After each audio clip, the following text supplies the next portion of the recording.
Are you cooking? Good. Look at you. Look at you go. Good for you. I'm really proud of you going out on a limb, trying something new. I appreciate that. Good work. I would like to tell you about a time that I cooked for myself and my family.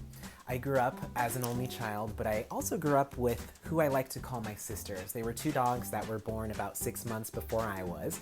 They were a golden retriever and Irish setter blend, so they were larger dogs. And as a kid, I did everything that the dogs did. When my mom threw the tennis ball, I would chase the tennis ball, at least as far as I could with the dogs. When we would go to the bank and my mom would put the check in the tube, you know, the 90s, it was zoom, boom, come down the other side, and the teller, if they saw that there was a kid in there, if you were lucky, they would put a lollipop in there, and I would get a lollipop. Well, sometimes at certain banks, when they would see two dogs in the back, they would send two little Milk-Bone biscuits down through the tube for the dogs. Well, I thought that was kind of rude because they could clearly see me sitting there as well. So I asked my mom, could you please ask them to send a third? And she obliged. There's no harm in that. I felt like, well, if it's good enough for them, it's good enough for me. They're our family. They're people too. They're just people in fur coats. That's how these things work. A while later, I decided that, you know what? I'd like to ask my mom, can I cook dinner for the family tonight? Can I make dinner for us? She raised one eyebrow, which means she's suspicious, and she said, sure, go ahead and make dinner for us. So I was super excited. I thought that, okay, I am a professional chef. I've never cooked a single meal in a day in my life, but this is going to be absolutely fantastic. I started my gourmet meal by taking 2 packets of top ramen, placing them on the cutting board, and crushing them with my elbows. I crushed them inside the bag into a pulp. I gently opened the top of the bag. I removed the seasoning packet because I'm not dumb. And then I put the bags into a pot of hot water. Then I put in a little oregano, a little cumin, some garlic, salt, pepper, sage. I just kept going. I just took everything that was in the cupboard that smelled remotely interesting and I put it right on top and mixed it all around.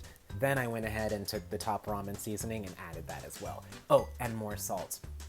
As I stirred and the aroma started to come out of the pot, I would say it was interesting, but it needed something. It needed something a little bit special, something to give it a little extra oomph, a little, how do you say in chef world, umami. I had an idea. I made this beautiful meal and I presented it to the family. My mom took a very small bowl. She took one single spoonful, she took a sip, and she said, put the spoon back down and said, thank you for making dinner for us tonight. You know, I just remembered I have a salad in the fridge. I think I'm gonna eat that, but I appreciate it. Her partner consumed a whole bowl with me. I'm also really enjoying this amazing meal. And she said, that was delicious, may I have another? She goes back for seconds. As she sits down at the table, she scoots her chair in and she says, what did you put in here? And I'm starting to describe the ingredients. I started with the top ramen and how I got it into the small particles that made the soup nice and airy and light, although it looked kind of like filthy dishwater. And when I got to the part where I said, I used probably about 3/4 of a cup to a full cup of dog food, she stopped. She stopped eating. She kind of put her spoon down and just stared at me. And I thought, well, that's kind of a funny reaction. It's not what I'm expecting. She must not understand that I used a specific type of dog food, clearly. I wouldn't use just any dog food. I used a very specific kind because they all have different flavor profiles and I needed the right umami to complete the meal. So just as I'm describing that, she just continues to stare at me and I continue down the ingredient list to the very finishing touch, which is just a sprinkle of dry cat food. The reason being is dry cat food has a very sharp, aggressive, kind of, I don't know, forward metallic taste. You don't want to go too much, just a little bit on the top, and I thought it was absolutely fantastic. Needless to say, that's the last time, for a very long time anyways, that I cooked dinner for my family. I hope you're cooking more delicious meals than I did as a kid. Hope you're staying safe and staying home. Ciao.